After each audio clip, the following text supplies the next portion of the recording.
Welcome to this explainer. Let's just jump right in and completely demystify the exact step-by-step roadmap for securing your spot at a top Swedish university for the autumn 2027 intake. If you've been dreaming of studying in the land of innovation, sustainability, and Nobel Prizes, you are absolutely in the right place. We're going way beyond the basics today. We're going to look at the hard data, the strict timelines, and the strategic career moves you need to make to pull this off. To keep things super actionable, we've broken this journey down into 5 clear sections: top universities and careers, exam requirements and prep, your 2027 application roadmap, scholarships, costs and funding, and we'll wrap up with visas and student life. Starting off with Section 1, top universities and careers, the hook and the dream. Before we even think about the paperwork, we really need to talk about the ROI. Sweden's job market is incredibly strong right now for international grads. IT and engineering are offering the highest starting salaries. We're talking around 45,000 Swedish krona a month for IT and 43,000 for engineering. Healthcare is also in massive demand at about 42,000 krona, though a quick heads up, patient-facing roles almost always require you to be fluent in Swedish. But if you're in tech, engineering, or stepping into Sweden's booming startup and research ecosystem, you can usually walk right into a super informal, non-hierarchical, purely English-speaking office environment. It's a fantastic setup. And choosing a globally ranked university like KTH, Royal Institute of Technology, or Uppsala University isn't just about getting a piece of paper. It is a direct pipeline to industry giants. Sweden is the birthplace of massive multinationals like Ericsson, Volvo, Spotify, and AstraZeneca. Just imagine studying life sciences at Uppsala and doing your master's thesis right in the backyard of AstraZeneca. These universities are heavily integrated with these companies for cutting-edge research and direct campus placements. It's literally a career strategy built right into your degree. Moving on to Section 2, exam requirements and prep. These are your gatekeepers. You can't just send in your grades and hope for the best. You've got to clear those gatekeepers. For English-taught programs, you'll need what they call English 6. That translates to a 6.5 on the IELTS or a 90 on the TOEFL. But listen to this, because here is a massive strategic advantage for Indian applicants. If you studied under the CBSE or CSE boards for your Class 12 English, you can often be completely exempted from these tests. That is literally months of prep time saved. Now, if you're targeting specific undergraduate admissions, you might have to face the SWISAT. Let me tell you, it's a marathon. You're looking at 160 multiple-choice questions split right down the middle, 80 quantitative and 80 verbal, and it takes up an entire Saturday. To really prep for this, you can't just wing it. You'll need to source past SWISAT papers and specific Swedish high school level math textbooks just to get used to their exact phrasing and style. But here's the catch with the SWISAT. The English reading comprehension is literally the only part of the exam that isn't written in Swedish. You'll be tackling data sufficiency and diagrams on the math side, sure, but the verbal side is entirely Swedish reading comprehension and vocabulary.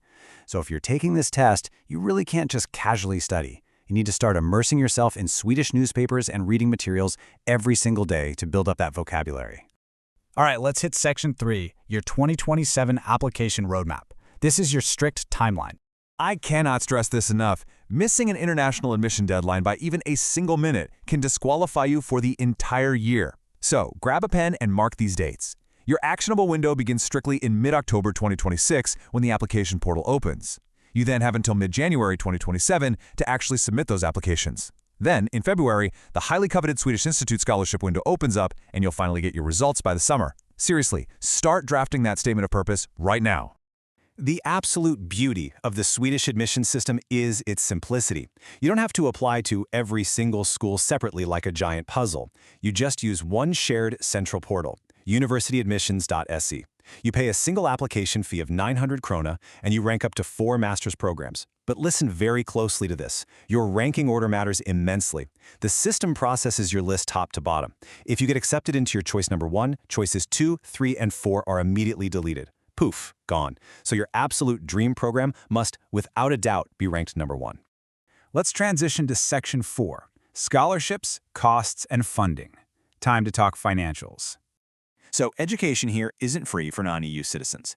The magic number you absolutely need to memorize is 10,656. That is the exact monthly maintenance fund, in Swedish krona, that you must prove you have sitting in your own bank account just to get a residence permit.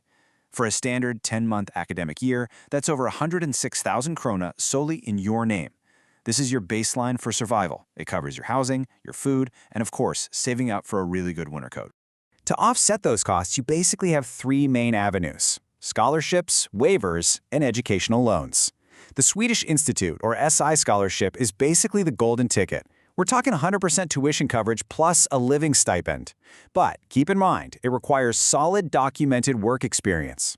Alternatively, university-specific waivers can cover anywhere from 25% to 100% of your tuition based purely on your grades, though they don't cover your living costs. My advice? Strategically apply for both and start researching educational loans right away to cover whatever is left of that maintenance fund requirement. All right, we've reached Section 5, Visas and Student Life. This is the final mile. We need to look at the visa application sequence because it is a strict chain reaction. First, you have to formally accept your university offer. Second, you have to pay that first tuition installment.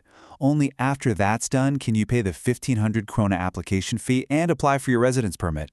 The Swedish Migration Agency literally will not even look at your permit application until that first tuition bill is cleared. The clock on your visa processing only starts ticking after that payment hits, so whatever you do, do not delay this step. Now, can I work while studying in Sweden? It's a massive question on everyone's mind, right? Everyone wants to know how to gain local work experience and, of course, earn some extra money on the side. Well, during the actual teaching periods, you're capped at 15 hours a week. This is really just to keep you focused on your academic strategy and getting good grades.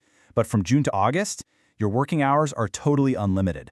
This is your golden strategic window to grab summer internships at places like Spotify or ABB. And honestly, the best part for your long-term career prospects? After you graduate, Sweden allows you to apply for a specialized visa extension for up to 12 months. That's a whole year just to stay back, go to interviews, and secure a full-time job. So there you have it. We've mapped out the top job sectors, the gatekeeper exams, the strict portal timeline, the finances, and those crucial visa rules.